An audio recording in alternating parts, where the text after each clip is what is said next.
Bienvenidas a todos y a todos a este conversatorio virtual en vivo con las personas candidatas a comisionados y comisionadas de la Comisión Interamericana de Derechos Humanos. Le damos las gracias a las candidatas y candidatos por acompañarnos esta tarde. Estamos sumamente agradecidos por su tiempo y su buena disposición para participar en este evento.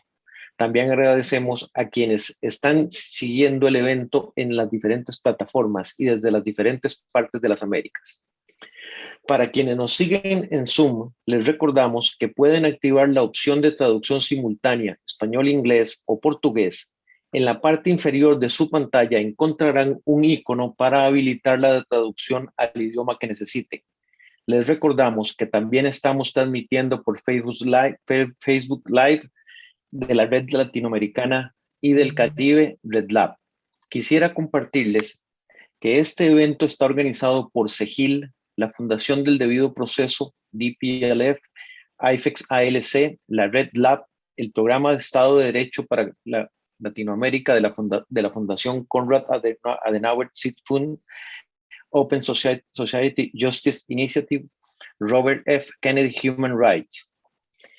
Todas nuestras organizaciones comparten desde hace años el firme propósito, el firme compromiso de apoyar iniciativas que fortalezcan la capacidad del sistema interamericano de promover y proteger los derechos humanos.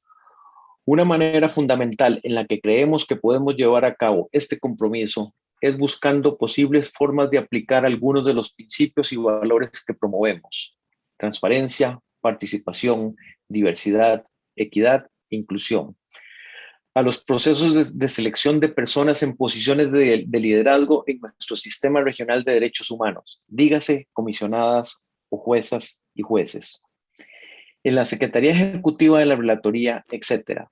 Por lo demás, creemos que los órganos de derechos humanos están interconectados y una consecuencia lógica lo es que el debilitamiento de una entidad fomenta precedentes peligrosos en los otros sistemas. El fortalecimiento de uno de ellos y de sus procesos y estándares puede ayudar a inspirar cambios positivos en los otros lugares. Es por esto que los principios por los que se rija nuestro sistema tendrá un impacto no solo en nuestra región, sino para todo el mundo. Estamos en un momento clave para el sistema ante la elección de 3 comisionados o comisionadas, de 4 jueces o juezas, aunado a un momento actual con múltiples retos para la protección y la promoción de derechos humanos en la región. La necesidad de dialogar con quienes lideran nuestras instituciones reviste de una mayor importancia. Y obviamente, si queremos seguir fortaleciendo el sistema, deben ser elegidas personas idóneas para estos cargos. Vemos esto como una contribución pequeña pero importante para brindar una mayor visibilidad y fomentar la participación de más actores en el proceso. Esperamos que este esfuerzo sea un aporte genuino a la elección de las mejores personas para liderar una institución vital de derechos humanos. Como sabemos, para muchos la CIDH es, en muchos casos, la única esperanza que tendrán las víctimas de violaciones de derechos humanos en nuestra región. Finalmente, no puedo dejar de mencionar que es refrescante saludarnos y saludarnos ver una mayoría y saludamos el ver una mayoría de mujeres candidatas entre las listas de finalistas. Esperamos que sea una señal de que nuestra región avanza hacia una mayor igualdad de género y que asegura la equidad en nuestras instituciones. Entonces, como organización, ¿cómo organizamos este conversatorio? Primero, tendremos 4 rondas de preguntas, cada una con un moderador o moderadora. Para ello, la moderación hará una pregunta a partir de una serie de temas que se compartieron con anticipación con las y los candidatos, y cada candidato o candidata tiene 3 minutos para responder. En cada ronda cambiará el orden en el que contestarán, para que así todos tengan un turno diferente para responder. La cuarta pregunta se tomará de preguntas o temas enviadas por el público en el registro de Zoom. Cuando le falte 30 segundos para que se agote su tiempo, escuchará un sonido pasados los 3 minutos, el micrófono será silenciado. Recordamos que hay traducción, para lo cual les pedimos a los panelistas mantener una buena velocidad y modulación para facilitar el trabajo de los intérpretes. Pasemos entonces a la pregunta número 1, que será moderada por nuestra colega Liliana Gamboa de Open Society. Muchas gracias, Alejandro. Estimadas personas candidatas, es un placer saludarles y nuevamente quisiera agradecerles su participación esta tarde. Para esta ronda está previsto que el orden de presentación sea el siguiente. En primer lugar, el señor Carlos Bernal Pulido. Segundo, la señora Roberta Clark. Tercero, el señor Joel Hernández. Cuarto, la señora Alexandra Juneus. Y quinto, la señora Antonia Urrejola. Quisiera aclarar que tienen 4 minutos, tienen el reloj, lo ven ahí para que ustedes mismos puedan controlar su tiempo. Y entonces, dicho esto, procedo a formular la pregunta. Durante las presentaciones ante el Consejo Permanente de la OEA, realizadas el pasado 22 de septiembre, ustedes, candidatos y candidatas, plantearon una serie de temas prioritarios para la región. Entre los principales desafíos que se mencionaron se encuentran la pobreza y la desigualdad económica, las afectaciones a la institucionalidad democrática, la pandemia y su actual necesidad de vacunación universal, el cambio climático, la protección de grupos en particular vulnerabilidad, tales como mujeres y niñas, afrodescendientes, personas en movilidad, pueblos indígenas, entre otros. No hay duda de que estos constituyen algunos de los principales desafíos para la región y por lo tanto deben ser prioridades para la CIDH. Y es por esto que nos gustaría saber cómo creen que la CIDH debería abordar este tipo de desafíos, algunos de los cuales ya son de larga data y a estos se les suman varios nuevos, de manera tal de que pueda tener un impacto tanto a corto como largo plazo. ¿Qué herramientas creen ustedes que se deberían usar y de qué manera? Todo esto teniendo en cuenta las limitaciones de recursos humanos y financieros que sabemos que esta tiene. Muchas gracias.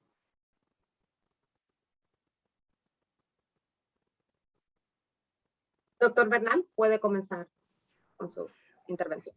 Bueno, muchísimas gracias por la oportunidad de estar aquí, por este diálogo tan bueno que ustedes han armado, al que desde luego acepté participar, sobre todo por la seriedad de las preguntas que se pusieron sobre la mesa. Y quisiera entonces comenzar con la primera pregunta. Esa pregunta tiene que ver con problemas estructurales que son los que estaban mencionados: pobreza, desigualdad económica, cambio climático y otros. Esos problemas estructurales significan que, es decir, no son problemas de fácil solución, son problemas que pasan por el hacer cambios institucionales para los que no basta un remedio fácil, un mero remedio. Entonces, voy a dividir esta pregunta en sus 2 componentes. El primer componente es: ¿cómo cree usted que la CIDH debería abordar este tipo de desafíos? Yo sobre esto quiero decir lo siguiente: es necesario un cambio de enfoque, una superación del enfoque que tiene hoy día la CIDH frente a los estados, que es bilateral, es decir, la Comisión con un estado. 2, adversarial, un enfoque en el cual lo que se trata es de lo que se trata es de una controversia entre la CIDH y el estado. Y luego remedial, un enfoque que es que intenta buscar un remedio o una compensación para problemas o vulneraciones de derechos humanos que ya acaecieron. Yo creo que este enfoque es un enfoque que es ineficaz para resolver este tipo de problemas estructurales. El nuevo enfoque que se necesita es regional, es decir, que trascienda un estado. 2, dialógico y deliberativo. Y luego estructural, preventivo y permanente. Yo creo en este sentido que la CIDH debe ser el líder de una deliberación permanente que sea intraestatal, es decir, que congregue dentro de un estado, genere un diálogo o una deliberación entre varias instituciones estatales, organizaciones de la sociedad civil, víctimas, organizaciones empresariales. 2, no solamente intraestatal, sino interestatal o regional entre varios estados, y multinivel, es decir, que la CIDH también dialogue con otras instituciones cómo los bancos, es decir, la CAF, el BID, instituciones como Mercosur o la CAN, grupos empresariales, agencias de cooperación, que son los que tienen la capacidad de poner recursos para resolver estos problemas estructurales. Creo que la CIDH debe aquí ejercer sus competencias políticas de creación, de catalizador de creación de políticas públicas y políticas preventivas, y sobre todo también de incrementar la asistencia técnica para la creación e implementación de políticas públicas.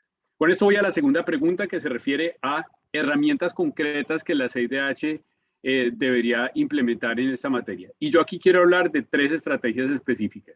La primera es fortalecer la Secretaría Ejecutiva Adjunta de Monitoreo, Promoción y Cooperación Técnica, que en este momento es una secretaría que tiene menos fortaleza que la otra, que es la de peticiones individuales, y esta es la secretaría que podría ayudar a catalizar ese desarrollo de políticas públicas más fuertes.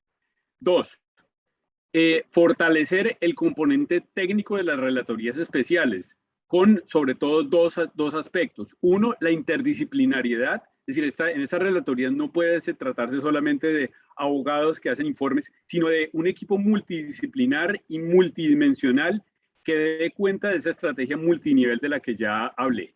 Y por último, yo quisiera decir que la CIDH debe convertirse en un rector o en un generador de sinergias de cooperación técnica multinivel para focalizar recursos de cooperación y recursos regionales para promover esos cambios estructurales y conectarlos con los recursos de los estados. Para nadie es un secreto que hay muchos recursos de...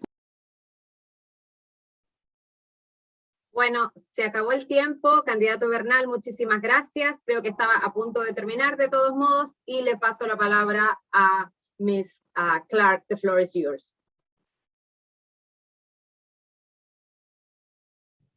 Thank you very much, and I join Carlos in thanking the organizers for engaging us in this dialogue, and I also say good afternoon to my fellow candidates. I must start off by acknowledging, as I always do, that our region, whether we're in North America, Central America, Latin America, or the Caribbean, our region is scarred by its history.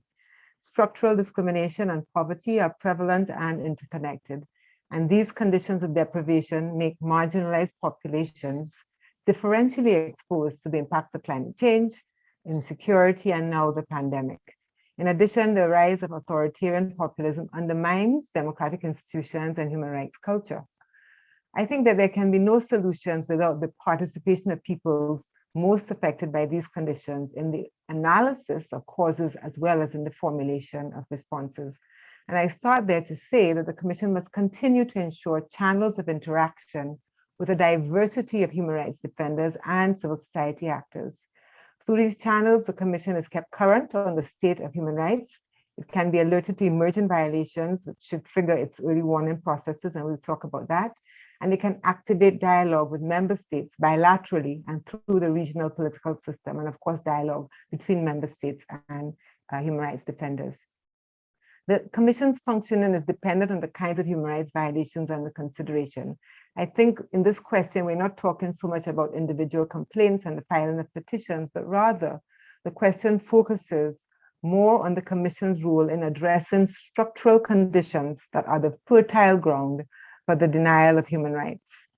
Addressing effectively these violative conditions is dependent on political will at the national level, evidenced through democratic pathways for participation, the allocation of resources, existence of enabling legislation, and so on. While these measures are taken at the national level, the Commission has some critical tools to promote human rights. And I want to acknowledge that the Commission has been doing that and doing that quite well for quite a while. But some key ones in relation to the tools in its toolkit. The investigation and documentation, I think, are key tools which have to be used expansively to highlight trends and experiences of human rights challenges and to make recommendations. The Commission's library of reports is really impressive. The reports are cited and used in advocacy and activism, and also shape technical advisory services at the level of member state. I think, though, these reports, while circulated sometimes through press releases, have to be given a wider dissemination. And given the digital divide in the region, which is related to inequality, the Commission must find ways of getting its message out to the most marginalized communities. And we have to think about how we do that. As an advocate, the Commission must articulate a consistent approach to reparative justice to improve the quality of life of the discriminated and marginalized groupings. In the context of COVID, the Commission should be in dialogue with key financial institutions to advocate for fiscal space for states to meet social expenditure. The Commission, of course, has a big convening role, and I've spoken about that, and brings states together with human rights defenders. And I think that's really quite central. And of course, the technical advisory role.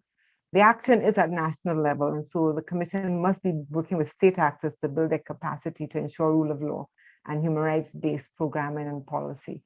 Whilst the virtual world offers some opportunities for cost cutting, I think that we're going to have to be very mindful again of that digital divide, and how do we ensure access of the most affected communities to the Commission.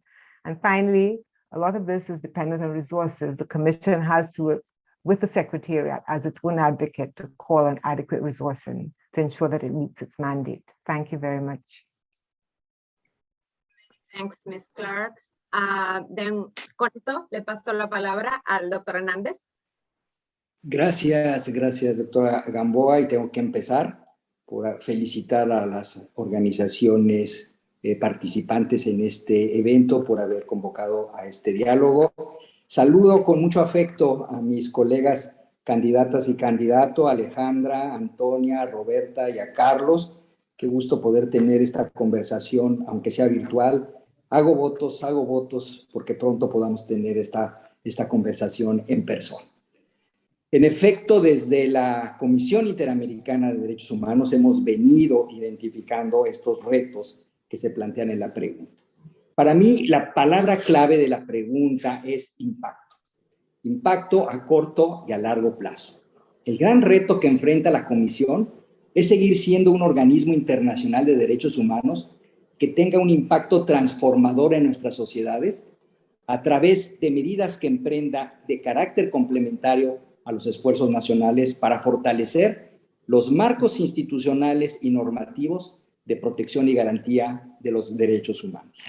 Ahora bien, ¿qué medidas deben ser emprendidas y a través de qué herramientas? Son preguntas que la CIDH se hace frecuentemente y debe de seguir haciéndolo para enfrentar los nuevos desafíos. Creo que la CIDH debe continuar enfrentando estos desafíos desde dos perspectivas, una preventiva y otra reparadora. Por un lado, mediante acciones de carácter preventivo que permitan crear conciencia sobre la situación de derechos humanos en un país o en una región. Pero otra, y muy importante, es seguir atendiendo los desafíos a través del sistema de casos y peticiones. En primer lugar, para reparar a las víctimas de las violaciones de derechos humanos de las que han sido objeto. Pero en segundo lugar, para remediar situaciones estructurales a través de las medidas de no repetición como parte de la reparación integral. Es a través de las decisiones de la Comisión y de las sentencias de la Corte como se han avanzado estándares internacionales a favor de la protección en todo el continente. Ahora bien, para ser eficaz, la CIDH debe desarrollar esos dos pilares de manera complementaria pero estratégica, que tenga en cuenta sus recursos disponibles y la naturaleza de organismo internacional de los derechos humanos. Algunos de los elementos que pudiera tener una estrategia para entender estos desafíos incluye 5 puntos. Primero, la identificación de las prioridades temáticas en el próximo plan estratégico que permita priorizar los temas más urgentes de la agenda de derechos humanos. Segundo, la selección adecuada de la herramienta idónea para atender una situación. La CIDH debe saber valorar cuándo plantea una visita de trabajo de alguna relatora o relator, cuándo plantea una visita en loco o cuándo recurre a otros mecanismos de visibilización. En tercer lugar, hay que identificar aliados estratégicos a nivel nacional que comparten las mismas preocupaciones en materia de derechos humanos. Y aquí hay mucho que hacer con defensorías, instituciones nacionales de derechos humanos y organismos de Naciones Unidas. Cuarto, documentar los hechos de la manera más amplia posible. Y 5, y muy importante, entablar un diálogo común con todos los actores involucrados que permita a la Comisión servir de puente para llegar a soluciones duraderas. Muchas gracias. Muchísimas gracias, Dr. Hernández. Dr. Hunes, the floor is yours. I also want to begin by thanking the 6 organizing institutions and saluting my fellow candidates and all the people throughout the Americas that are joining us today as part of this important process. As commissioner, I would make sure that the commission uses its discretion to uphold the rights of the most vulnerable people in the Americas and to defend democratic institutions as a condition for the enjoyment of human rights. The question posed asks us in essence, well, how would you make this emphasis succeed, right? How can the commission have the most actual impact in light of its many working tools and in light of its constraints? My answer is that the path to having impact relies on 2 components. First, the commission works best precisely when it makes a concerted effort to advance the ball in particular issue areas of concern. The Inter-American Commission is unique among international human rights institutions because no other organ has available to it as many different working methods. It has its promotion and monitoring work, its petition and cases systems, and within each of those categories, it has multifold mechanisms and modes of work. So that means that it can interact with different sets of interlocutors at the national and regional level and engage with human rights in many different ways. And because of this, the commission has tremendous potential for impact, but there's also a risk that the commission can become too dispersed and therefore not effective in any particular realm. History shows that the Inter-American system works best when, as in the case of its work on femicide, on indigenous people's rights to their traditional territories, as in the cases of forced disappearance, the commission works best when it prioritizes a certain human rights problem and the work of its different units follow it. So the work of its different units contribute to raising awareness of the problem, to rendering justice to the victim, to catalyzing structural change, and contributing to the development of human rights corpus juris in certain areas. Therefore, as commissioner, I would push to realize this view of a commission whose different units and methods are not in a zero-sum competition for resources, but rather work synchronously to promote and defend human rights with an explicit emphasis on the most vulnerable people of the Americas and on democratic institutions as a precondition for enjoying human rights. Second, the Inter-American system works best when it moves in partnership with civil society and other stakeholders and when it complements social movements on the ground. The defense of human rights in the Americas takes place within an ecosystem of different actors and different institutions, of which the commission is a very important piece, but it's only a piece. So the second component of an impactful commission is to work productively with other stakeholders and audiences that are able to amplify the commission's resolutions and opinions and interventions. So stakeholders on the ground are able to make the commission's interventions resound. They're best situated to spot the truly urgent problems as they emerge and to understand how to overcome local obstacles to implementation of orders and recommendations. So what does this look like? It means that the commission should listen to what social movements need in order to advance human rights, and it should think strategically about how best to complement and not compete or overlap with other stakeholders in the system. In other words, the commission should lead, but it should also follow. A strong commission will respond to and work in partnership with civil society and social movements and other actors on the ground in defense of human rights. Muchas gracias, se acabó su tiempo. Pasamos ahora a la última intervención de la doctora Urrejola. Tiene la palabra. Bueno, muchas gracias por esta iniciativa y saludo también a mis copanelistas.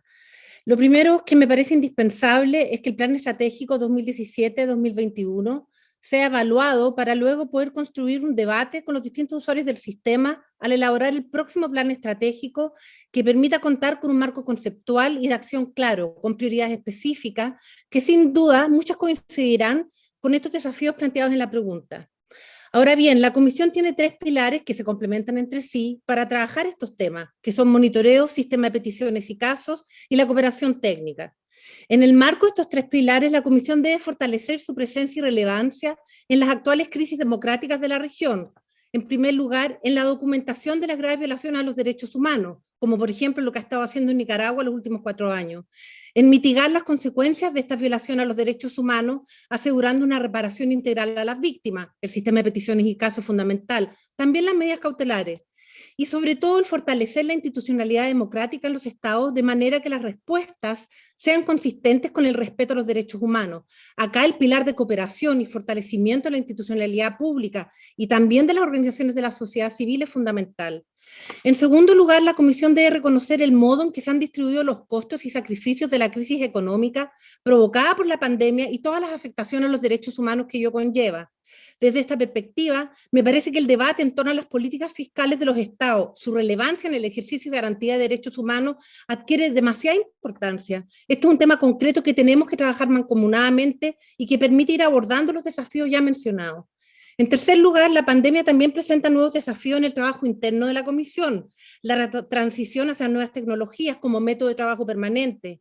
Habrá que replantearse, por ejemplo, los mecanismos de visitas de trabajo, si las visitas virtuales son herramientas útiles también en tiempos normales, el uso de tecnología de Internet para hacer más reuniones de trabajo virtual en seguimiento de casos y cautelares.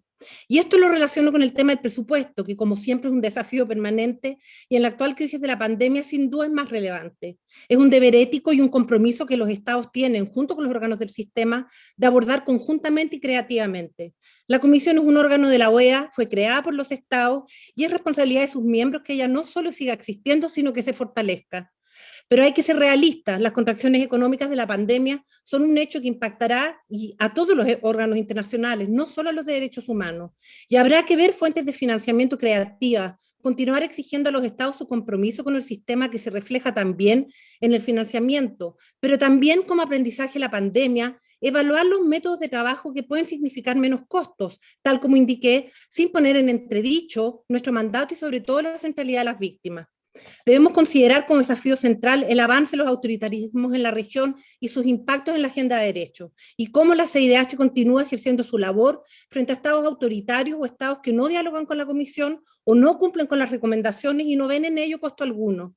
Creo firmemente en la necesidad de generar espacios permanentes de diálogo y cooperación con los estados miembros en una amplia gama de asuntos, generar una agenda común.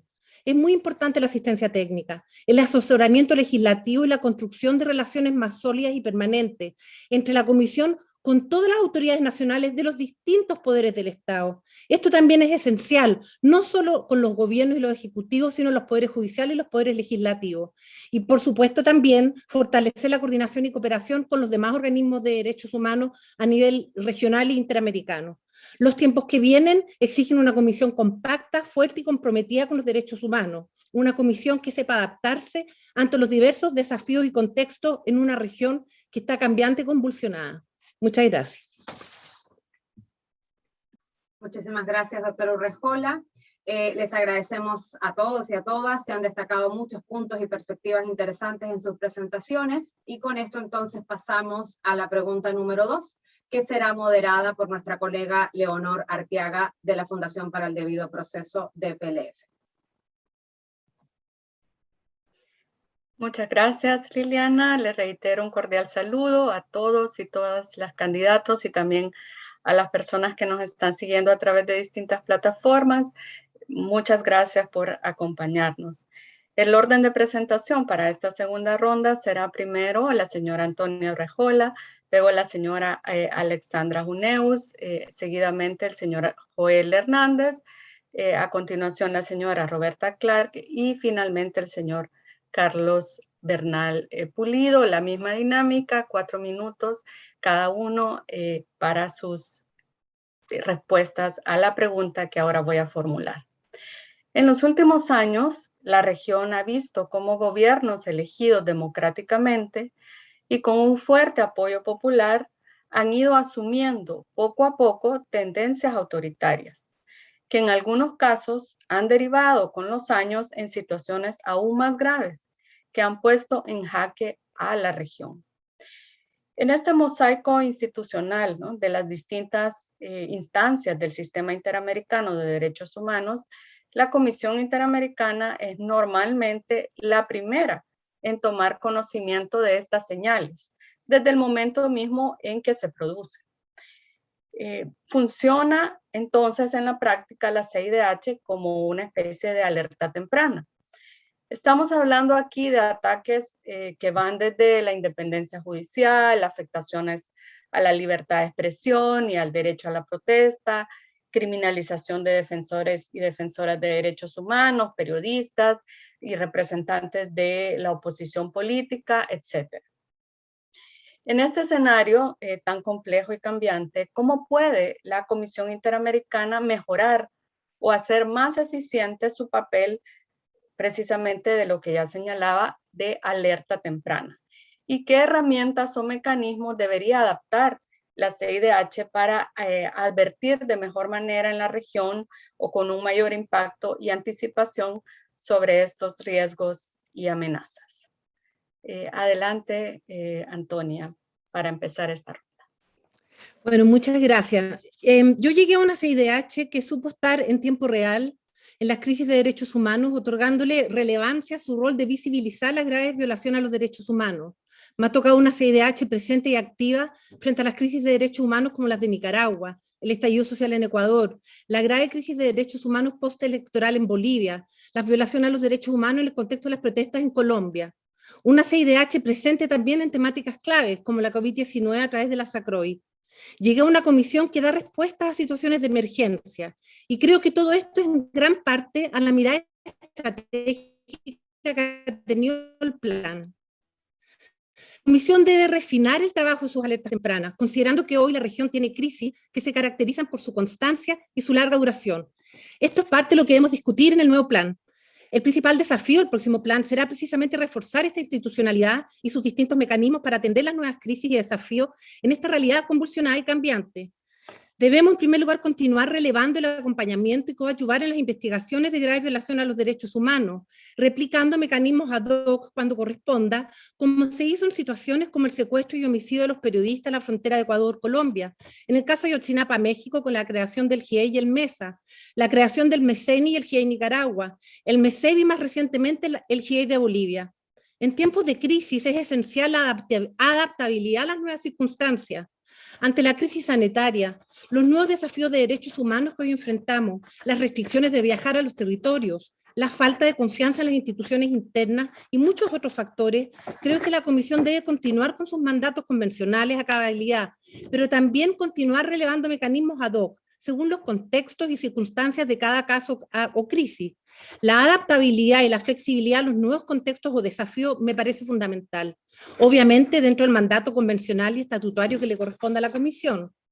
También debemos continuar insistiendo en la relevancia de las visitas e informes de país que reflejan la situación de derechos humanos y los desafíos que cada país enfrenta.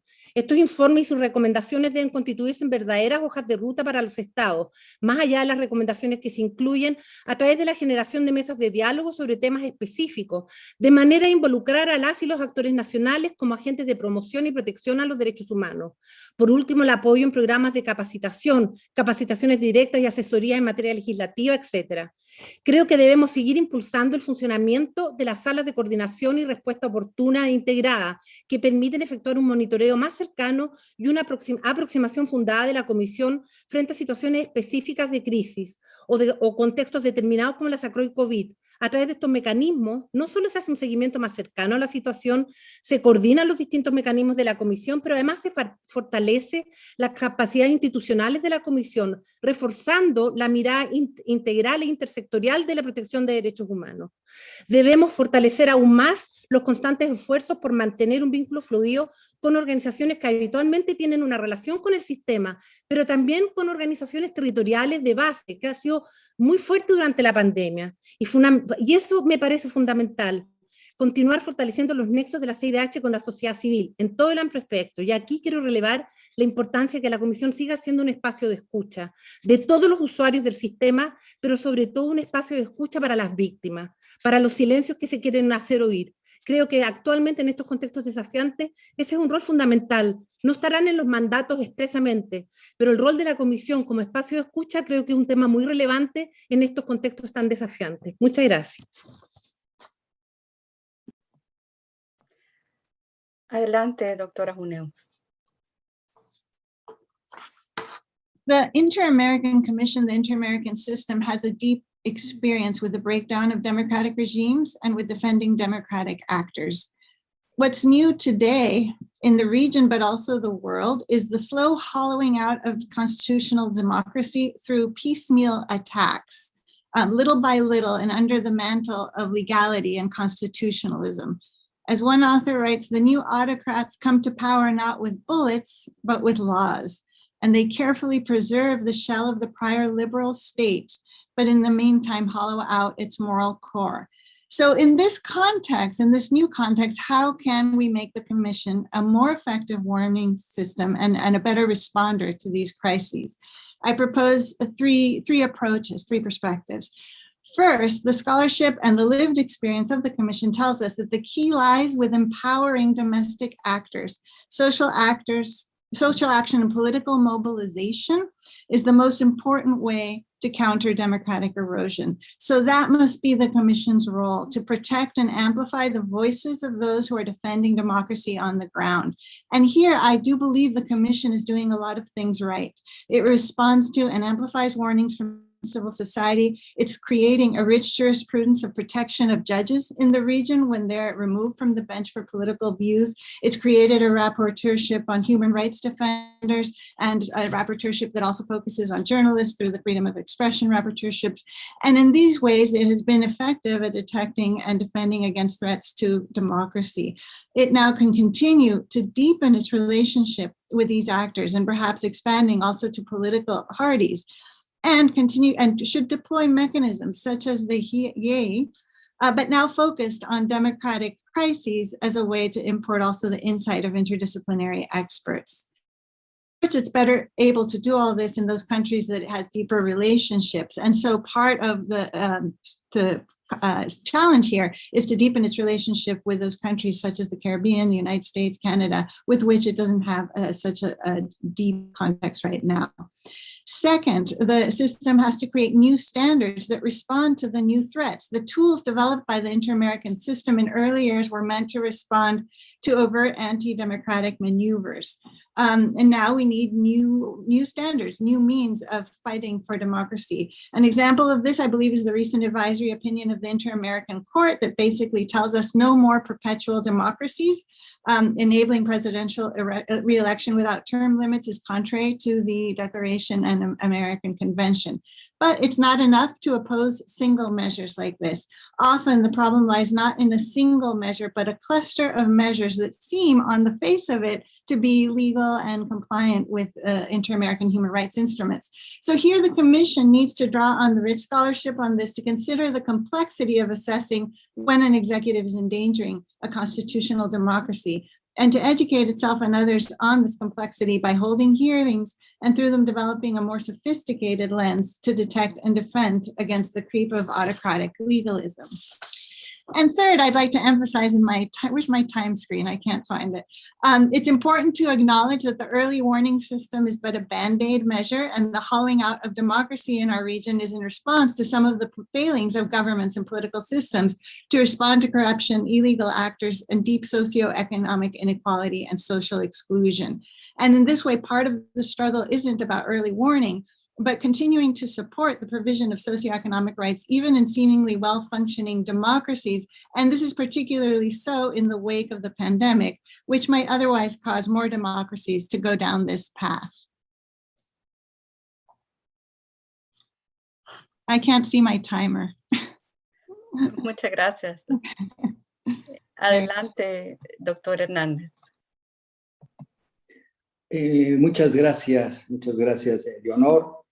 Empiezo por señalar que efectivamente para la Comisión una de las más grandes preocupaciones que tiene en este momento tiene que ver con el deterioro de la institucionalidad democrática, especialmente la afectación a la independencia judicial. Hemos visto con mucha preocupación el cierre de los espacios democráticos en varios países. Y esto es un motivo de suma preocupación porque hace complejo el ambiente para la promoción de los derechos humanos en la región. Y ahí es donde creo que la pregunta es muy pertinente, porque lo que se espera es que identifiquemos cuáles son las medidas de alerta temprana que debe de hacer la Comisión. Ahí quisiera señalar dos cosas de entrada. Primero, que la CIDH tiene que hacer mejor lo que hasta ahora viene haciendo bien. Y segundo, que la Comisión, como bien lo identifica la pregunta, en ocasiones es el único o el primer órgano principal de la OEA que se pronuncia.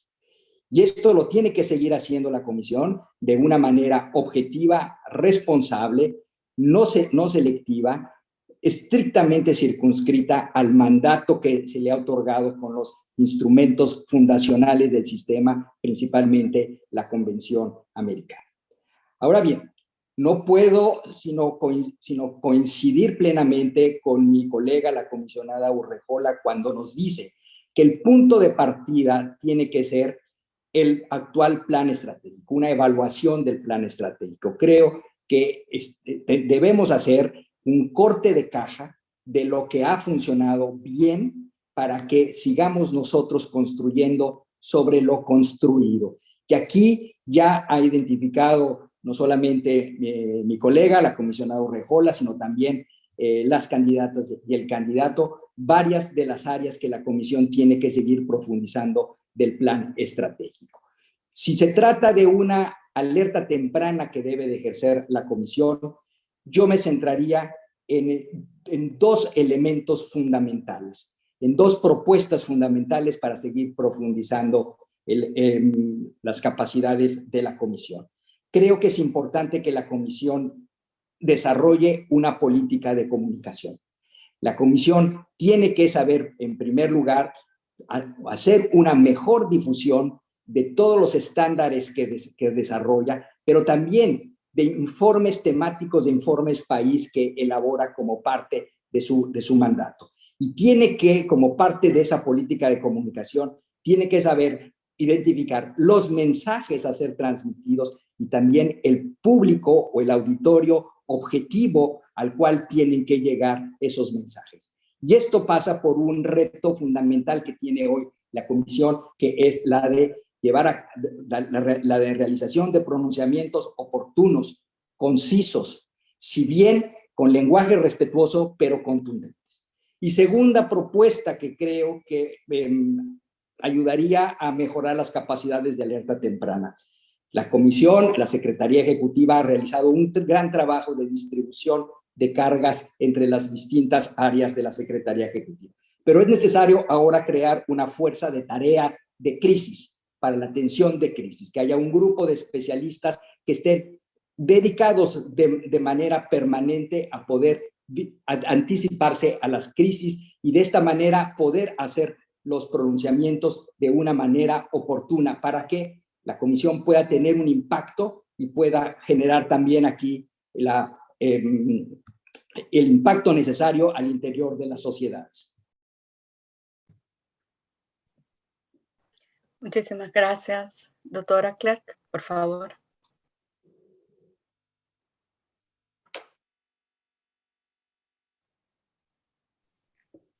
Thank you very much. I think we need to think about early warnings as both routine as well as extraordinary measures. And that is through the prisms of prevention as well as effective response.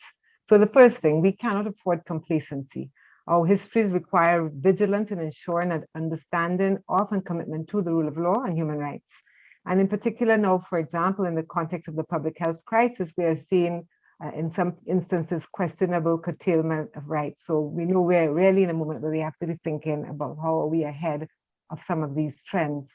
The Commission must be informed by analyses of governance and human rights trends so that it can take preventative action. through its dialogue, as we've said over and over with member states, building the capacity of state actors, driving political will for compliance with obligations. And the Commission undertakes its own intellectual work, I know, but I think it should also be closely engaged with scholars, with academic institutions, and with human rights defenders to keep informed on the status of human rights so that through its functioning, the escalation of violations can be averted. And I think that that relates to the entire region, and in particular in the Caribbean as well. The Commission must continue to promote universalization, encourage states to establish their independent human rights institutions, and importantly, ensure unhindered access to the Commission, and particularly now in the context of COVID, where we have mobility restriction, how can we get over that as a way of ensuring that we have the best information and the best intelligence? In its protective mandate, it's carrying out early warnings quite routinely now, and I think in particular, thinking about the precautionary measures, but also more recently established this rapid and integrated response coordination units, which I think one of the candidates has spoken about. I think that's really important and must be continued for more effective and timely understanding of emerging situations in the region. I think how human rights defenders are treated, restrictions on their actions, criminalization, crackdowns, is an early warning sign of gross and systematic violations, and the Commission has to be really on top of that.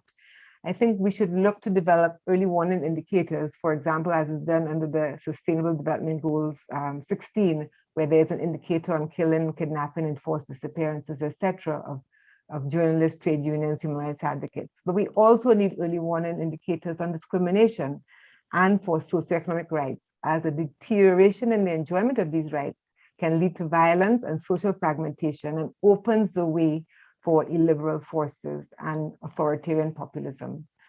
And so I think attention should be given to risk factors such as severe inequalities, lack of access to grievance mechanisms, lack of democratic space for active civil society, incursions into independence of the media, and rising unemployment. I think the economic factors are really quite critical in understanding what is happening in our region. So prevention requires both early warning and effective response, but we must also appreciate that in many cases, prevention fails not for lack of early warning, but for lack of early, effective, and rapid response. And that really is in the context of multilateralism, which the Commission must engage with to ensure that there is a trigger of a range of responses by the political actors, the member states, in response to the alerts raised by the Commission. Thank you very much. Muchas gracias, doctor Bernal. Adelante, por favor. Bueno, muchísimas gracias por la oportunidad. Yo tenía preparada una diapositiva, pero me voy a saltar el libreto porque me gustaría aquí dialogar un poco con las respuestas que se han dado. Yo quisiera decir que yo discrepo del enfoque de los dos comisionados actuales, la comisionada Urrejola y el comisionado Hernández, en dos puntos. En primer lugar, en la consideración, de nuevo, adversarial entre la Comisión y los estados. Yo creo que nosotros tenemos que entender que los estados y las autoridades de los estados son las manos del sistema y que la Comisión tiene que dialogar permanentemente y deliberar y armar con capacidad técnica a esos estados para que haya una respuesta efectiva a los problemas de los que estamos hablando, que pueden ser solamente crisis especiales o problemas más permanentes como los que la profesora Juneus ha puesto sobre la mesa relativos al deterioro democrático. Y en segundo lugar, yo discrepo del comisionado Hernández en el énfasis con la estrategia de comunicaciones. Como ya lo mencioné en mi intervención, yo no creo que una comisión deba enfocarse en simplemente gobernar por Twitter. Esto puede ser efectista, pero no es efectivo. Una comisión tiene que capacitar y brindar asistencia técnica a las autoridades de los estados para poder llegar a resolver a tiempo los problemas de vulneraciones de derechos humanos y no simplemente ser un notario de una vulneración ya acaecida. Y en ese sentido, yo quisiera proponer que quizás la estrategia más importante, o hay dos estrategias muy importantes aquí. La primera es la creación. Una vez que tenemos identificados problemas estructurales y permanentes, la creación de unos mecanismos permanentes de prevención de vulneraciones, en los cuales no solamente participen las organizaciones de la sociedad civil y las víctimas, sino también organizaciones de los propios estados, sobre todo aquellas que tienen que ver con la protección de los derechos humanos, como las defensorías del pueblo, las procuradurías, las personerías en muchos de los municipios. Y esas redes con las cuales la comisión puede trabajar son vías muy eficientes para que la información acerca de primeras vulneraciones de derechos fundamentales y humanos lleguen a la comisión y la comisión pueda también articularse con esas redes para tener una respuesta más eficiente. Y un segundo punto, estas redes también tienen que desplegarse sobre todo en los territorios. Y es que estamos hablando de contextos en América Latina en las que no basta simplemente con enviar una comunicación por Twitter para que la reciba el canciller o el ministro de Justicia, sino que es necesario que las autoridades locales estén en contacto con la comisión y esas autoridades locales directamente puedan ejercer sus tareas in situ.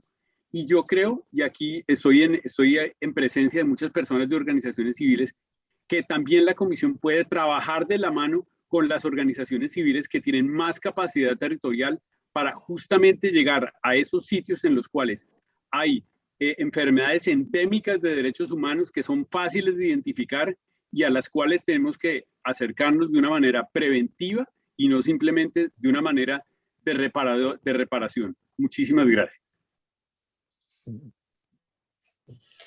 Muchas gracias a todos los candidatos y candidatas por sus respuestas que nos han dado una gama de alternativas, distintas visiones sobre estos retos, ¿no? De cómo la Comisión Interamericana puede fortalecer sus mecanismos de alerta temprana. Pasamos ahora a la pregunta 3, al bloque 3, que será moderado por nuestro colega Francisco Quintana del Centro por la Justicia y el Derecho Internacional, CEGIL. Muchas gracias. Muchas gracias, Leonor. Es un gusto estar en este evento tan importante. Le recuerdo a los panelistas que el orden de presentación para esta ronda será Joel Hernández, Carlos Bernal Pulido, Roberta Clark, Antonio Orrejola, Alexandra Juneus.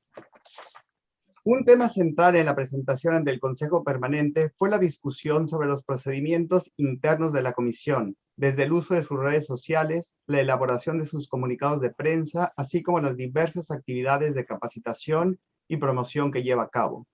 Una temática central para la sociedad civil que representamos víctimas frente al sistema son los tiempos de respuesta de la Comisión, tanto en el sistema de peticiones y casos como en el mecanismo de medidas cautelares. El sistema de peticiones es una herramienta muy valiosa para la protección de los derechos y a su vez cristaliza el acceso a la justicia internacional para las víctimas que está consagrado en la Convención Americana sobre Derechos Humanos y otros instrumentos interamericanos. Sin embargo, esta área de trabajo de la Comisión tiene un problema crónico de atraso procesal que limita el alcance de la herramienta y de la protección para las víctimas que ejercen su derecho a acceder al mecanismo de protección interamericano. Las demandas actuales sobre ambos mecanismos son altas, pero la necesidad de las víctimas y personas beneficiarias de recibir respuestas oportunas y efectivas es urgente. Por ello, queremos hacer una pregunta que refleja una de las preocupaciones más recurrentes de los estados y también de las víctimas que acuden al sistema interamericano.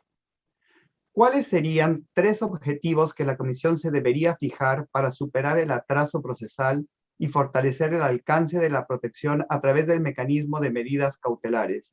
¿Y cuáles serían algunas de las acciones concretas que la Comisión podría adoptar en los próximos 4 años para alcanzar estos objetivos? Le paso la palabra al doctor Joel Hernández. Adelante. Muchas gracias, doctor Quintana. Empiezo por señalar 2 elementos fundamentales. El primero, resaltar la gran deuda histórica que tiene la Comisión debido a su rezago procesal. No se justifica de ninguna manera que tome 7 años promedio que una petición sea admitida, ni que tome 5 años adicionales para llegar a un informe de fondo. Y segundo, también tenemos que partir de una realidad. Gracias a los acuerdos de Cancún, la Comisión logró la duplicación de su presupuesto. Pero vivimos en una época de grandes presiones económicas para los países y financieras para la organización. Y evidentemente hay que ser realistas, no habrá mayores recursos para la contratación de personal adicional que pueda atender el rezago procesal. Por lo tanto, tenemos que hacer más con los mismos recursos que tiene hoy la Comisión, recursos que los tiene que ejercer de manera responsable, transparente y con rendición de cuentas. Dicho eso, para mí hay 3 objetivos fundamentales que tiene que avanzar la Comisión y los tiene que reflejar en su plan estratégico. En primer lugar, tiene que alcanzar la meta que no la logró en el periodo programático actual de un ciclo de 5 años para concluir una petición. Ese es un primer objetivo que la Comisión tiene que hacer más en la consecución de su próximo plan estratégico. En segundo lugar, segundo objetivo, la Comisión tiene que centrar también su mirada en la atención de los casos paradigmáticos que puedan ayudar en los países a lograr un cambio social a través de solución a problemas estructurales que enfrentan y que deterioran las condiciones para el pleno goce y disfrute de los derechos humanos. Y el tercer objetivo que tiene que hacer la Comisión es poder ser más eficiente en alcanzar el cumplimiento de sus decisiones. En sus decisiones principalmente por lo que tiene que ver con informes de fondo, pero también alcanzar un mayor nivel de cumplimiento de las medidas cautelares. Para poder alcanzar esos 3 objetivos, creo que la Comisión tiene que caminar en 2 vías paralelas. En primer lugar, tiene que seguir avanzando con las medidas ya aprobadas para la reducción del rezago procesal. Hoy es un logro de la Comisión que el trámite inicial se realice en tiempo real, en un mes después de que la petición entra, se decide si hay apertura o no. También es muy notorio la duplicación de informes de fondo, informes de admisibilidad y envíos de casos a la Corte. Entonces, tiene que avanzar en ese sentido. Pero también la Comisión tiene que diseñar mecanismos para poder seleccionar aquellos casos paradigmáticos a los que me refería al citar los objetivos y que permitan entonces hacer progresos a nivel de solución de problemas estructurales en los países. Y para esto no es necesario que la Comisión tenga que enmendar sus reglamentos, simplemente tiene que establecer criterios de priorización, los cuales deben de ser públicos y deben de ser ciertos y sistematizados para el conocimiento de todos los actores interesados.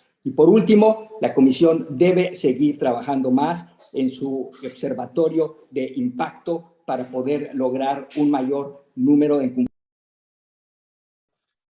Muchas gracias, doctor Hernández. Le doy la palabra al doctor Carlos Bernal.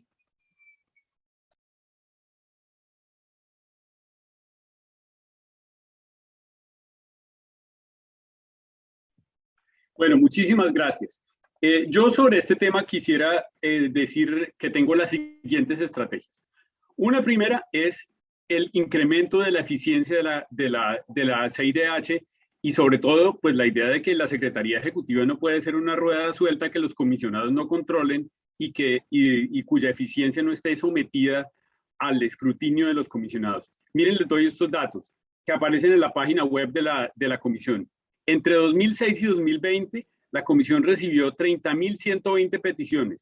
1.181 peticiones fueron admitidas. En la Corte Constitucional de Colombia se reciben 800.000 tutelas cada año, de las cuales se reciben 800 tutelas cada año. Y la Corte Constitucional colombiana cumple en el sentido de producir una sentencia para cada una de esas 800 tutelas en un plazo de 6 meses por petición individual. Incluso esa aspiración de 5 años por petición individual, a mí me parece que es insuficiente. Segundo punto, desde luego que tiene que haber un cambio de enfoque de la CIDH en cuanto a la solución amistosa. La CIDH no solamente debe encargarse de constatar que las partes llegaron a un acuerdo, sino que debe promover de manera activa esos acuerdos. Miren el siguiente dato. Entre 2006 y 2020, de las 1.181 peticiones admitidas, solo 125, es decir, un 10% llegaron a un acuerdo. Yo me pregunto si la CIDH hizo sus mejores esfuerzos para lograr que en esos casos hubiese un acuerdo.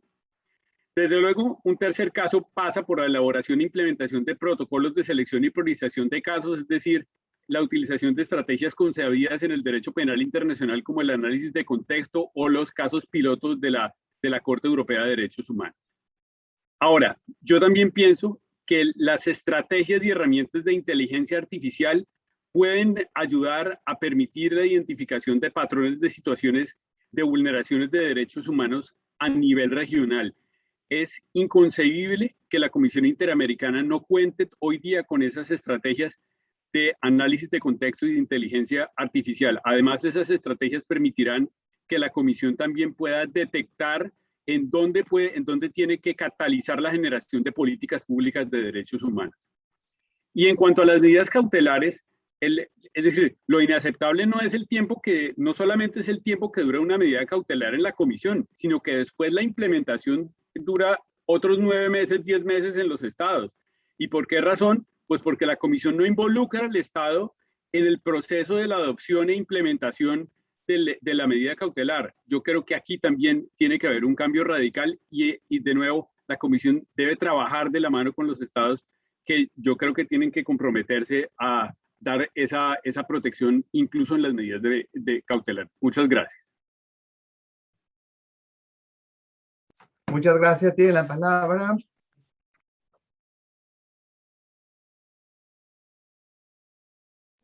Roberta Clark. Adelante. Thank you. So I cannot speak, I think, with authority on the initiatives to resolve the procedural backlog or indeed the follow-up to the Commission's recommendations. An opinion and recommendations should be based on an appreciation of how the Commission and the Secretariat are in fact working together. What is the division of labor? What is the staff composition? What are the workflow processes? I think I need to know a lot more about that.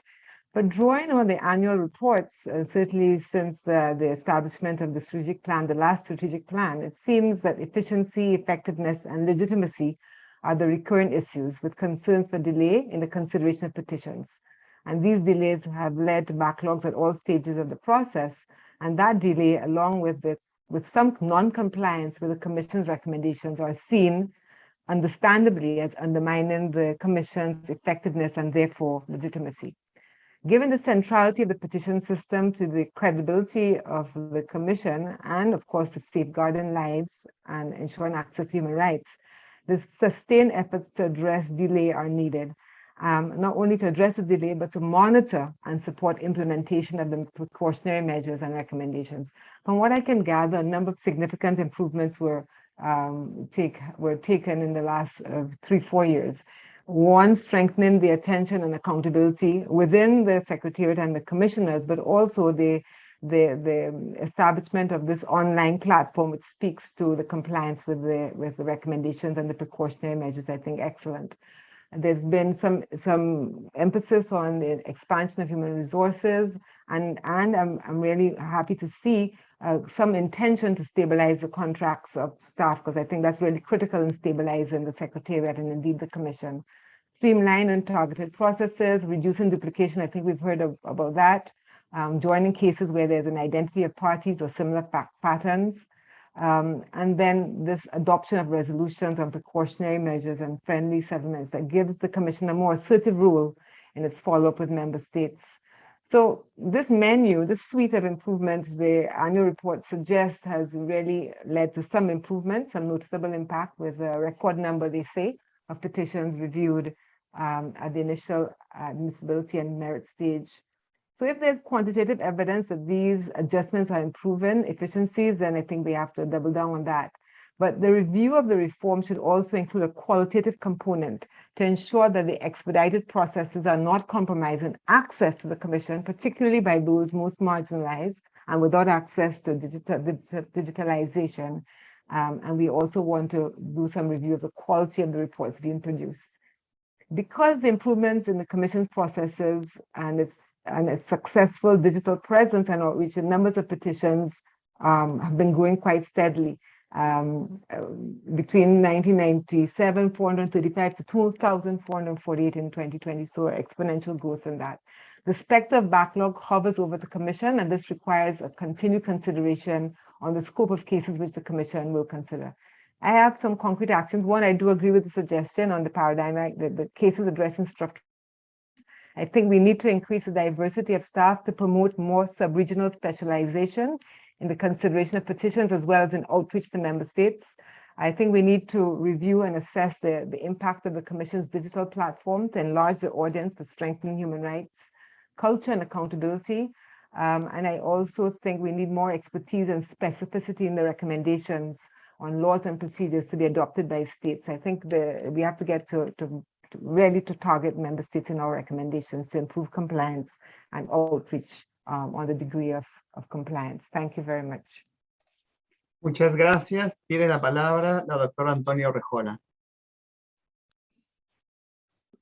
Muchas gracias. En primer lugar, hago mías las palabras del comisionado Hernández sobre la gran deuda histórica que tiene el sistema interamericano en esta materia, pero sí me parece necesario reconocer los avances que han habido respecto al atraso procesal a partir de las medidas que ha adoptado la Comisión Interamericana al inicio del Plan Estratégico del 2017. A modo de ejemplo menciono el atraso procesal en la etapa inicial.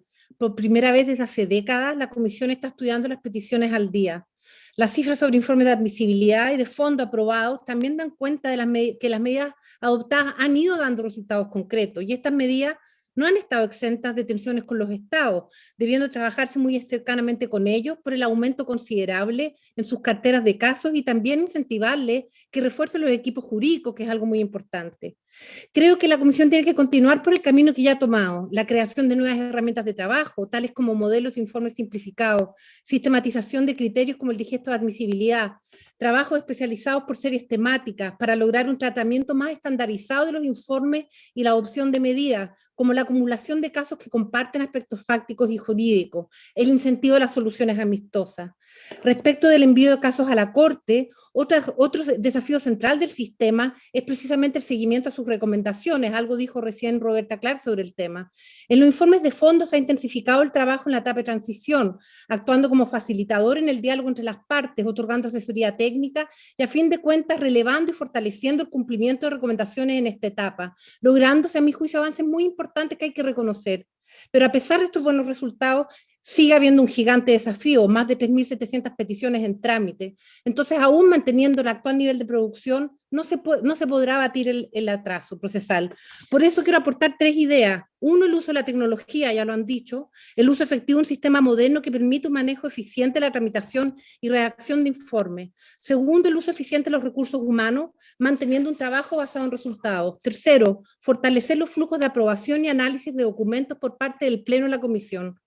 Como reflexión de futuro, efectivamente el número de casos ante la Comisión es insostenible para resolver a corto plazo. La Comisión no puede resolver qué casos abordar, cuáles no. Creo que debemos aprender de la pandemia, de cómo hemos ido utilizando las tecnologías para trabajar de manera más eficaz, externalizando algunos informes, simplificando trámites, modernizando el sistema informático. Lo cierto es que ninguna acción o medida que se adopte puede ser tomada sin consultar a los usuarios y usuarias del sistema, ni menos a las víctimas. Otro de los principales desafíos que enfrenta la Comisión es continuar garantizando la eficiencia del mecanismo de las medidas cautelares. Aquí también la Comisión ha adoptado diversas medidas con el objeto de mantener la eficiencia en la gestión de las mismas. En aras del tiempo no me detengo en ellas. Sin embargo, el otorgamiento cautelar y su efectiva implementación siguen siendo desafíos complejos, aún más en contextos de crisis de derechos humanos y desconfianza con la institucionalidad. Destaco la importancia de que los estados puedan desarrollar y reforzar su coordinación interinstitucional a nivel nacional, regional y municipal para implementar las medidas. La necesidad de que ellas deben ser adoptadas con la debida participación, con enfoques diferenciales, étnicos, de géneros, etarios. Todas las etapas de concertación e implementación de las medidas cautelares, por ejemplo con los pueblos indígenas, es un desafío que hay que trabajar. Debemos hacernos cargo de una situación cada vez más común. Las y los solicitantes de medidas cautelares no confían en el Estado, quien es el llamado a implementar las medidas cautelares. ¿Cómo abordamos este tema? También me parece necesario trabajar en el fortalecimiento de capacidades de las organizaciones de base, que muchas veces acuden al mecanismo cautelares sin comprender bien sus requisitos, sin enviar la información necesaria, lo que demora mucho más el otorgamiento de cautelares. Y finalmente, pese a los esfuerzos que la Comisión ha hecho por monitorear el cumplimiento de estas medidas, persisten desafíos. La Comisión cuenta con varias herramientas para hacer seguimiento de las cautelares, pero me parece que debemos hacer mayores esfuerzos con las visitas en el marco de las mismas a los territorios. Muchas gracias. Y finalmente, Alexandra Juneus. Adelante, por favor. So we're asked for 3 objectives. First, the commission should be able to respond to cases within the year, and 3 to 4 years to final disposition of the cases. 2, eliminate the backlog, and 3, greater transparency and responsiveness on the precautionary measures. And I think those 3, I would love to see those 3 embedded in the next strategic report. I'd begin by saying 3 things about the backlog and delay. I believe that the twofold problem of slow processing of cases and managing this historical backlog is entirely manageable within the rules and within the resources currently before the Commission. This isn't the type of crisis facing, for example, the European Court of Human Rights, which had a backlog of 160,000 cases in 2012. In 2012, last year, the Commission received roughly 2,500 petitions. 80% of these were rejected. So the Commission is able, I believe, to handle 500 cases at the admissibility and merit stages. This is doable. Beyond that, carrying the backlog of cases that has to be processed in addition to and alongside the yearly incoming petitions, I believe is surmountable. And second, I believe that there's some very good proposals on the table. You've heard many now. In my view, drawn from reading the annual reports and speaking to some of the stakeholders over the past few months, the measures that were particularly successful over the 2017-2021 period were those that focused on systematization and streamlining of procedures so that there's less replication of effort, and making sure that specialized teams were in charge of particular types of cases and processes. But there's also very good proposals in terms of prioritization of structural cases, as mentioned by several of the candidates, a new case management system, and developing templates, for example, for recurrent themes. Each of these measures has pros and cons, and I believe the policy chosen should probably combine several of them. And again, this can be done within the budget and without changing the rules. The third consideration is that the reason behind the ongoing backlog hasn't been a lack of good ideas. It's been the lack of political will and consensus. In other words, this is as much a problem of will and politics as of technical case management. So once the commissioners, first of all, the commissioners have to come together and agree that this is a top priority, that over the next 4 years, the commission can entirely work through the historical backlog. And once they decide on a set of proposals, or in deciding a set of proposals, the commissioners have to work with important stakeholders. So I strongly agree with the idea that there has to be spaces for dialogue over this problem so the commission can reach common ground with the key stakeholders with whom, who share the burden of working through that historical backlog. The states and the victims and their representatives have to be on board with any solution to contend with the backlog. And here I want to speak to the concern voiced by civil society, for example, in the recent DPLF publication, that some of the progress being made may be at the expense of the integrity of the treatment of each case, and ultimately of the victims having due consideration of their particular case. The commission needs to be very transparent in explaining how it is reaching the decisions to not process cases and reach them, and having those cases reach the merit stage. Throughout the process, commissioners have to prioritize victims and access to justice. Turning to the precautionary measures in my remaining 13 seconds, these of course are a key tool for the defense of human rights, and I will just say that I think there needs to be much greater transparency about how these are treated by. Muchísimas gracias. Entonces pasamos al cuarto bloque que será moderado por nuestra colega Angelita Ballens del Robert F. Kennedy Human Rights. Muchas gracias, Francisco. Estimados y estimadas candidatas, muy buenas tardes. Ahora continuamos con las preguntas del público. Y para esto decirles que se inscribieron alrededor de 500 personas para este conversatorio y recibimos 300 preguntas, de las cuales hemos seleccionado solo 2, que son representativas de algunos de los temas más recurrentes que se vieron en las preguntas recibidas. Y de todas maneras, al final del evento les haremos llegar a todas y todos ustedes el listado completo con las 300 preguntas. Cada persona candidata podrá contestar cualquiera de las 2 preguntas que se les van a formular, o las 2, si quieren, y en un tiempo máximo de 5 minutos. En este tiempo también pueden ustedes incluir cualquier reflexión final que quieran compartir con el público. Les recuerdo entonces que el orden de intervención es el siguiente. Primero Alexandra Juneus, luego Antonio Rejola, Carlos Bernal Pulido, Roberta Clark y Joel Hernández. Las 2 preguntas que hemos seleccionado son: ¿qué recomendaciones tiene usted para fortalecer el diálogo entre la CIDH y la sociedad civil? Y la segunda pregunta, igual se las recordaré para más adelante, ¿qué rasgo de su personalidad y de su trayectoria le hace pensar que es usted el candidato o candidata idóneo para ocupar este cargo? Comenzamos entonces con la candidata Alexandra Juneus. Muchas gracias.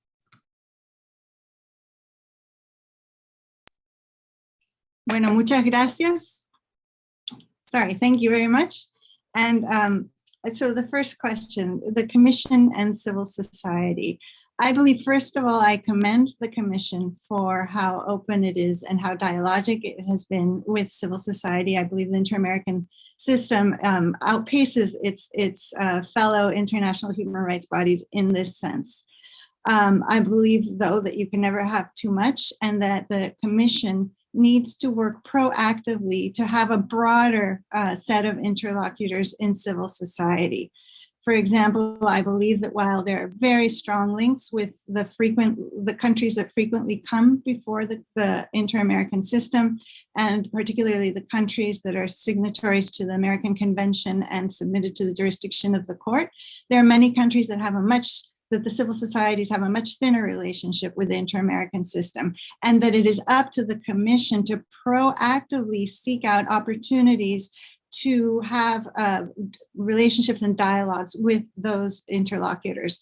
For example, I believe that in the Caribbean, there could be a much more fertile conversation with those on the ground working to promote the rights of different rights movements within the Caribbean. And I believe that the Commission could have a much more fluid interaction also with US and Canadian civil society organizations and public interest litigants. Let me turn to the question of my own personality and my own traits that I bring to this and that I think would make me a good commissioner. First of all, I am a leader in my own university and have dealt not only with human rights in my research and working with the Inter-American system, but I've also dealt with a bureaucracy, with internal leadership, organizational leadership, and that's a quality that I would bring to working alongside the Secretary of the Inter-American Commission. In particular, an emphasis of mine at the university has been fostering diversity, equity, and inclusion within the organization. And I believe that this is something that could translate very well and in an important way to the Commission. I believe that the Commission as an institution needs to be more diverse, everyone within the Commission needs to feel included and welcome. And this is an emphasis that I would bring. Second of all, I am bicultural and bilingual. I've traveled throughout the region, and I believe that I straddle knowledge of the Latin American legal systems as well as the Commonwealth and the Anglo-American common law systems, and that this is an important quality that I would bring to the table as a commissioner. Finally, I'd like to take my final 2 minutes to say a few things that I ran out of time on, if that's permissible. I just wanted to say, in terms of the precautionary measures, that many of the civil society actors that I've spoken to are concerned that since the strengthening process, the Commission is rejecting more measures and that they're processing them too slowly.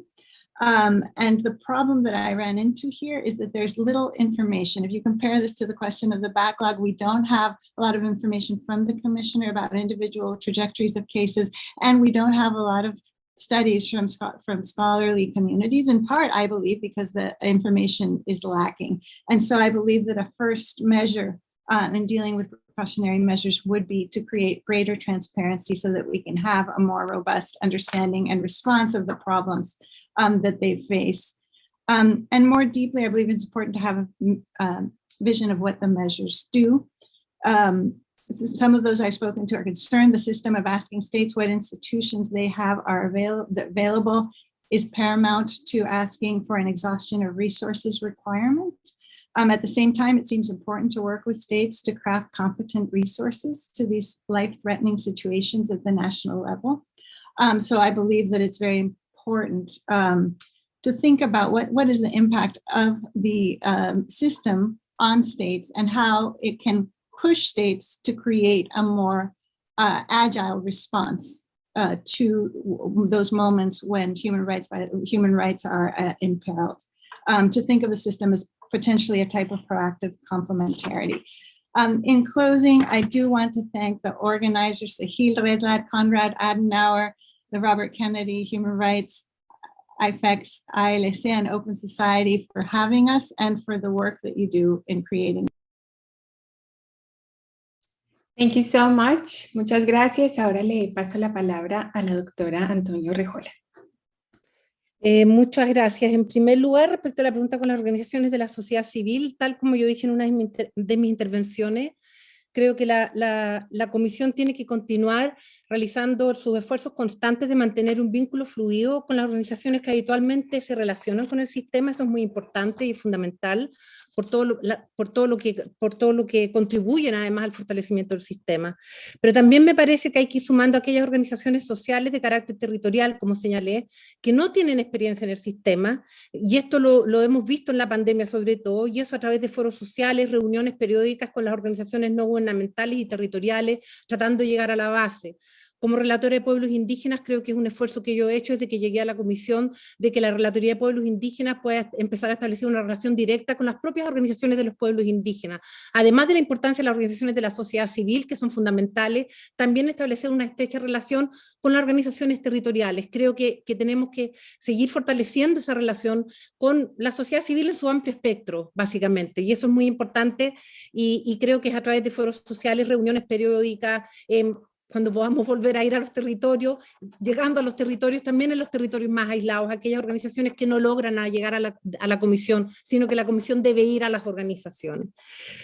También me parece, y esto yo lo reitero siempre, que la comisión tiene que ser y seguir fortaleciendo el espacio de escucha para las víctimas, que creo que eso es un elemento fundamental y esencial, porque en mi experiencia también esos espacios de escucha han sido en sí mismos reparatorios y tenemos que seguir buscando esos espacios.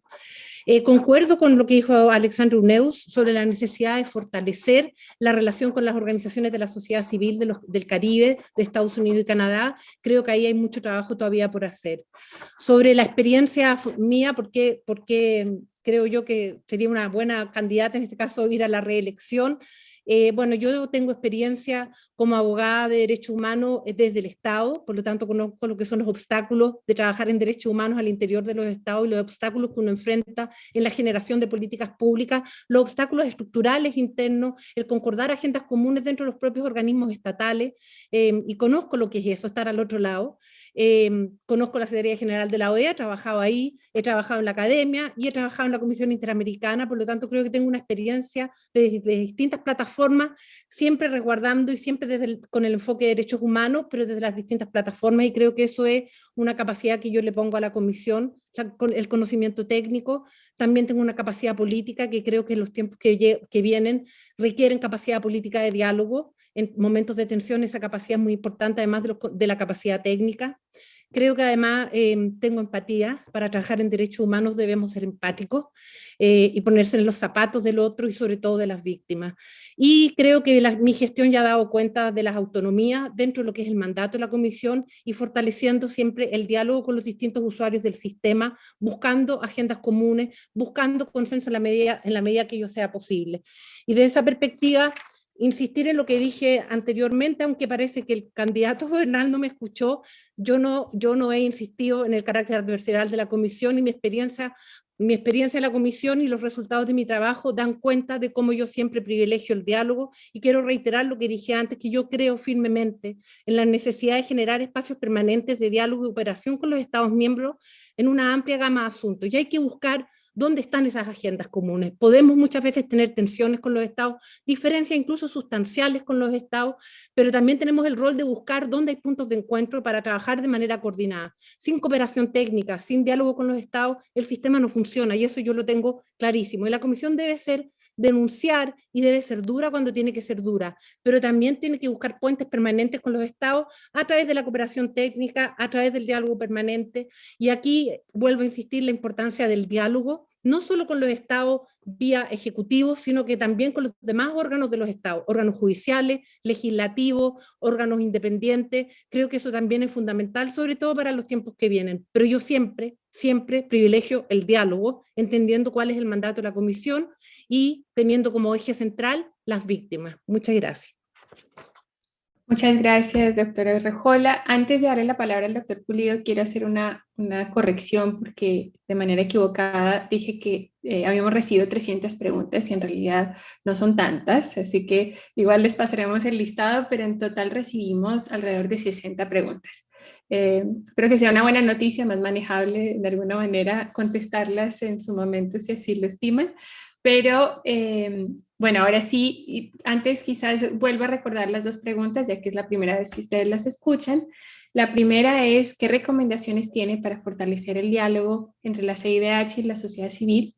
Y la segunda pregunta es, ¿qué rasgo de su personalidad y de su trayectoria le hace pensar que usted es el candidato o candidata idóneo para ocupar este cargo? Doctor Pulido, Bernal Pulido, por favor. Bueno, muchísimas gracias por estas dos preguntas muy interesantes. Sobre la primera pregunta, yo pienso que la CIDH debe mantener abiertas todas las vías posibles de diálogo, escucha y cooperación a todos los niveles con la sociedad civil, a nivel territorial, a nivel nacional y también a nivel regional, que es algo muy importante si uno piensa en el rol que yo propongo para la CIDH como un líder regional de la defensa de los derechos humanos y no simplemente en esa relación bilateral con cada estado. Yo estoy de acuerdo con una idea que viene que es clave para el constitucionalismo democrático, que es esta idea de Öffentlichkeit en alemán, que es la de crítica pública, es decir, la idea de que en la democracia constitucional lo que importa es la deliberación que se hace con base en el mejor argumento. Y en el mejor argumento que se refiere tanto a qué son los derechos humanos, a cuáles deben ser los estándares de derechos humanos, cómo implementar mejor esos estándares. Eso es una visión que traen estas organizaciones de la sociedad civil al diálogo con la Comisión. Pero otra muy importante, que son las evidencias, que son las pruebas. La CIDH tiene que decidir con fundamento en pruebas, y las organizaciones de la sociedad civil cumplen un papel fundamental al incorporar a la comisión, a los procedimientos de la comisión, esas evidencias con los cuales de manera imparcial y legítima los comisionados tienen que decidir. Y yo creo que, desde luego, aquí hay muchas posibles estrategias, unas que van desde estrategias sofisticadas de uso de la tecnología, que no son muy caras, hasta estrategias de visitas presenciales y de audiencias y de diálogos de tipo regional, nacional y territorial para permitir esta comunicación. Ahora, sobre el segundo punto, yo pienso que hay básicamente tres rasgos de mi personalidad que me harían un buen comisionado. El primer punto es que yo soy independiente, es decir, yo no he trabajado en la política con ningún estado, ni he pertenecido a la rama ejecutiva de ningún estado, pero tampoco he estado vinculado con ninguna organización de la sociedad civil.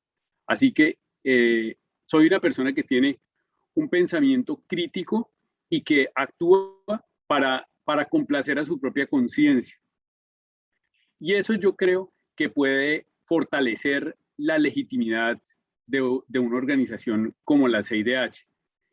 algo que me sorprendió en la ronda de preguntas que tuve, de entrevistas que he tenido con todos los embajadores, es que en una gran mayoría de embajadores procedentes de gobiernos de izquierda y de derecha coinciden en la falta de legitimidad de la Comisión Interamericana de Derechos Humanos. Y yo creo que la única manera de responder a esa falta de legitimidad es con comisionados independientes de los estados y también independientes de las organizaciones de la sociedad civil que decidan con base en el derecho, con base en la mejor creación de políticas públicas y con base en las evidencias, en las pruebas que obran en cada proceso. Un segundo rasgo de mi personalidad que me ha caracterizado es la transparencia. Es decir, yo creo en aquello que escribió Ronald Dworkin en la introducción de un libro famoso, Freedom's Law, que dice, esto se aplica a los jueces, pero también se debe aplicar a los comisionados, y es, la sociedad tiene derecho a saber quiénes son, cuál es la ideología de sus jueces, cuál es la ideología de sus comisionados, y yo siempre voy con esa transparencia y he puesto, es decir, mi ideología está en mi obra, así que esto se puede escrutar y quienes conocen mi trabajo saben que soy consistente con esa ideología. Y por último, yo pienso que soy una persona que cree mucho en el diálogo y en la conciliación. Soy una persona que tiene pensamiento crítico y que intenta buscar siempre mejores soluciones, cómo se puede mejorar lo existente, pero que sabe que en la colaboración, en el diálogo, en los puntos medios, en llegar a consensos, hay una inmensa fortaleza. Esas dos cosas no son incompatibles. Por una parte, uno puede tener pensamiento crítico y exponer sus divergencias, pero por otra parte, también es muy importante que hay momentos en los cuales hay que conciliar y en esa pluralidad de voces que se aunan está la fortaleza. Gracias. Muchas gracias. Ahora le doy la palabra a la doctora Roberta Clark.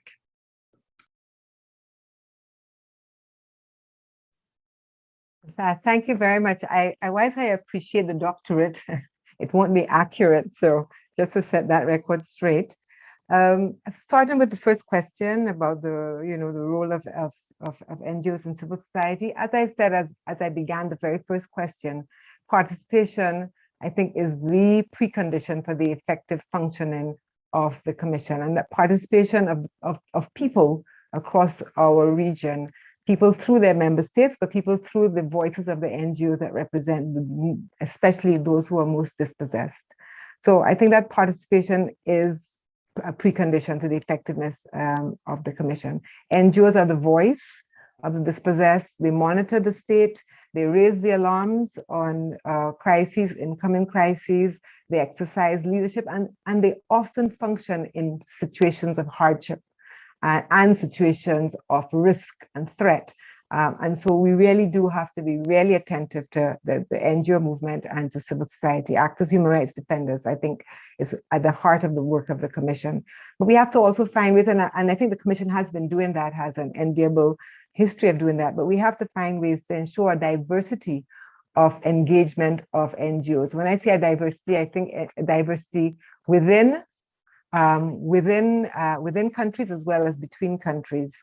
When we think of the digital platform, we also have to be thinking again of that digital divide. Many NGOs in remote rural districts, NGOs in urban underserved communities may not have access to the internet, to Wi-Fi.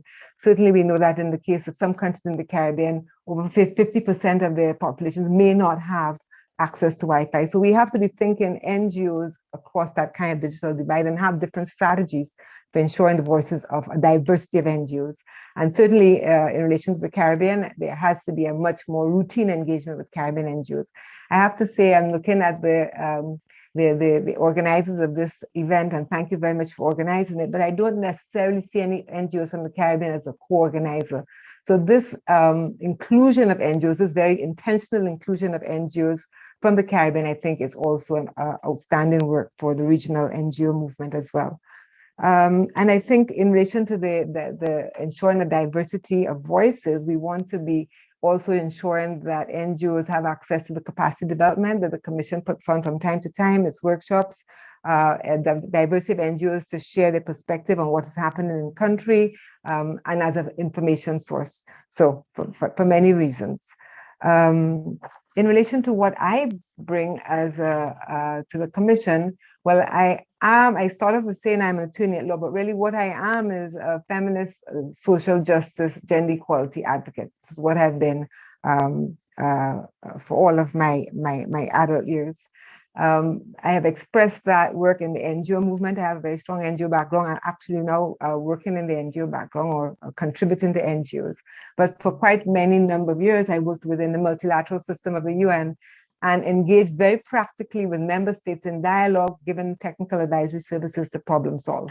So I think I actually have a demonstrated history of working with states and carrying the voices of NGOs and working with states to solve some of the problems. In relation to my personality traits, like Carlos, I am independent. I have not been associated or employed by, I should say, I've not been employed by government in my working life. But I also I'm analytical. I have a multidisciplinary background, and I think that sociology and law is really important from the work of the Commission. So much of what the Commission does is at the nexus of socio-legal or legal political analysis, and I can bring that multidisciplinary background to the work of the Commission, and my analytical and curious. So some of personality traits, I'm also quite curious about the world and about people, and I think you have to be curious in the Commission to listen carefully to the range of voices that give you a more or less complete picture of what people are facing when they are confronting violations of human rights. I would say, finally, and I think it's really important, I'm joyful. And I think when you work hard as the Commission does, the Secretariat is working hard, you have to do that with a spirit of optimism and joyfulness and thinking that you can make change and working hard to make change. I think that's really important to also have a non-hierarchical way of working amongst ourselves with utmost respect for each other's strengths and voices. Thank you very much. Thank you very much. Muchas gracias. Ahora le doy la palabra al doctor Joel Hernández. Sí, muchas gracias. Bueno, en cuanto a la primera pregunta, creo que una vez más hay que seguir construyendo sobre la base de lo construido.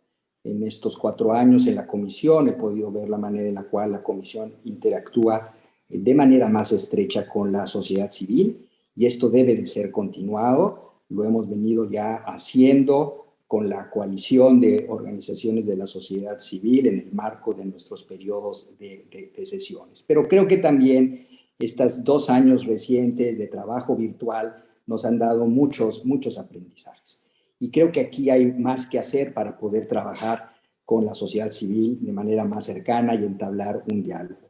La pandemia nos ha mostrado la facilidad tecnológica que existe hoy para poder entrar en diálogo con organizaciones de todo el hemisferio sin que éstas tengan que desplazarse a la sede o de la comisión o bien a la sede de nuestros periodos de sesiones. Creo que eso es muy importante, seguir trabajando a través de estos medios virtuales más allá de la pandemia. Segundo lugar, creo que también hemos nosotros podido observar la importancia de trabajar más de cerca con las organizaciones de base, las organizaciones que se encuentran en los territorios y que tienen preocupaciones muy particulares que tienen que ser atendidas por la Comisión de manera directa. Una tercera reflexión tiene que ver con un mayor número de audiencias regionales que la Comisión celebra en el marco de sus periodos de sesiones.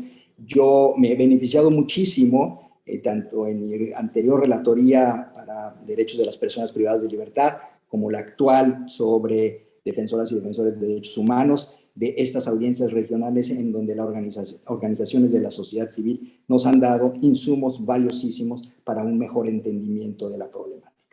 Paso ahora a la segunda pregunta. Pero antes de hablar de los rasgos de mi personalidad, quisiera dedicarle unos segundos a hablar de los rasgos que debe tener la futura Comisión Interamericana de Derechos Humanos. Y aquí me parece muy importante, primero, mantener la pluralidad de sus integrantes. Yo he podido ver cómo nos hemos nutrido todas y todos de las distintas experiencias profesionales que cada quien viene aportando.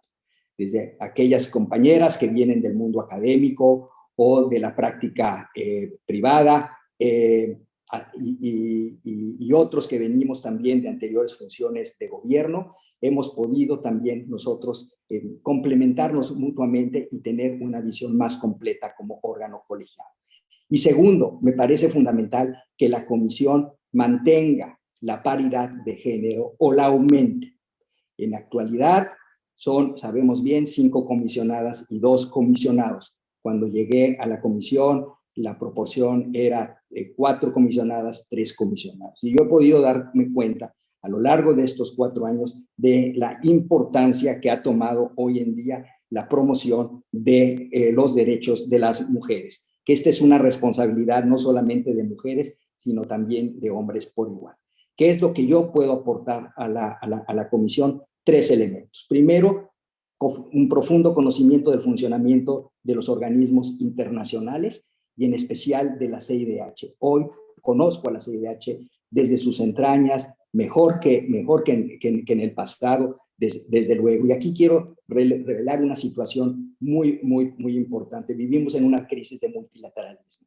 Hoy el gran desafío que se tiene es poder mantener funcionando los organismos de derechos humanos eficaces, funcionales y con legitimidad, como lo es la CIDH. En segundo lugar, también quiero aportar mi capacidad de generar consensos. A lo largo de mi formación como diplomático mexicano por más de 25 años, he trabajado en la solución de crisis, siempre buscando alcanzar consensos. Y eso lo he puesto a la disposición de la comisión en varias ocasiones, incluyendo en el proceso de fortalecimiento de 2011-2013. Y por último, pongo a la disposición también mi capacidad de diálogo, que es bien probada a lo largo de estos 4 años, tanto por organizaciones de la sociedad civil como estados. He trabajado para construir puentes y generar acuerdos, nunca tomando una posición adversarial. Todo lo contrario, trabajando siempre por alcanzar el bien común. Muchas gracias, doctor Hernández, y gracias a todas y todos los candidatos por su participación y por sus respuestas el día de hoy. Ha sido un diálogo muy importante que complementa de una excelente manera las presentaciones que han hecho ustedes ante el Consejo Permanente de la OEA y que fortalece el intercambio con la sociedad civil de la región. Les quiero recordar a todas las personas que nos acompañan hoy que el evento ha sido grabado y estará disponible en las redes sociales de las organizaciones convocantes. Finalmente, también quiero invitarles a seguir también el evento con personas candidatas a la Corte Interamericana de Derechos Humanos, que se llevará a cabo el próximo miércoles 13 de octubre a las 14 horas de Lima y Ciudad de México, 15 horas en Washington, D.C. y 16 horas de Buenos Aires. Pueden acceder al registro para el evento con las candidatas y candidatos a la Corte en nuestras redes sociales. Muchas gracias nuevamente por acompañarnos en la tarde de hoy. Damos por terminado el evento. Se va a presentar un corto video de 5 segundos y luego se apagará la transmisión automáticamente. Feliz tarde para todas y todos.